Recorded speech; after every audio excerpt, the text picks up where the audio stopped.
বিসমিল্লাহির রহমানির রহিম।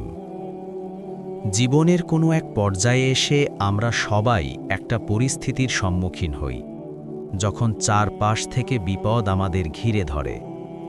যখন দেখবেন আপনার বদনাম বেড়ে গিয়েছে, মানুষ আপনার পেছনে গীবত বা সমালোচনা করছে, তখন আপনি কি করেন? হতাশ হয়ে পড়েন? আজকের এই ভিডিওতে আমি আপনাদের একটা ভিন্ন দৃষ্টিভঙ্গি দিতে চাই। জীবনে যখনই দেখবেন আপনার বাধা বেড়ে গিয়েছে, বুঝে নেবেন খুব দ্রুত রবের তরফ থেকে সাহায্য আসতে চলেছে। মানুষ তাকেই নিচে নামানোর চেষ্টা করে যার মধ্যে উপরে ওঠার ক্ষমতা থাকে। তাই কেউ আপনাকে নিচে নামাতে চাইছে মানেই হলো আপনি আসলে অনেক উপরে ওঠার যোগ্য। আমরা ভয় পাই পাছে লোকে কিছু বলে, কিন্তু আপনি কি জানেন পবিত্র কোরআনে বলা হয়েছে তুইজ্জু মান তাশা ওয়া তুজিল্লু মান তাশা, অর্থাৎ আল্লাহ যাকে চান সম্মান দান করেন আর যাকে চান অপমানিত করেন।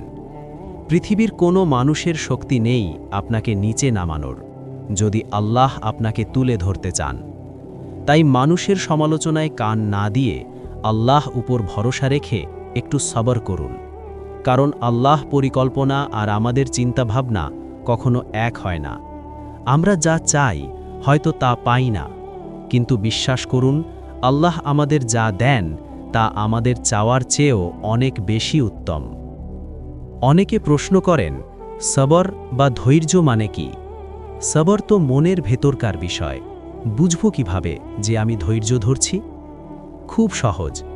হাজারো বিপদ আসা সত্ত্বেও যদি আপনার মনে আল্লাহ প্রতি কোনো অভিযোগ না থাকে, যদি আপনার মুখে হাসিটা বজায় থাকে, তবেই বুঝবেন আপনি সবর করছেন। আপনি যখন অভিযোগ করা ছেড়ে দিয়ে আল্লাহ প্রশংসায় লিপ্ত হবেন, তখনই আপনি সবরের পরীক্ষায় পাশ করবেন। আর আল্লাহ স্বয়ং বলেছেন তিনি ধৈর্যশীলদের সাথে আছেন। একবার ভাবুন, যার সাথে স্বয়ং সৃষ্টিকর্তা আছেন, তার ভয় কিসের?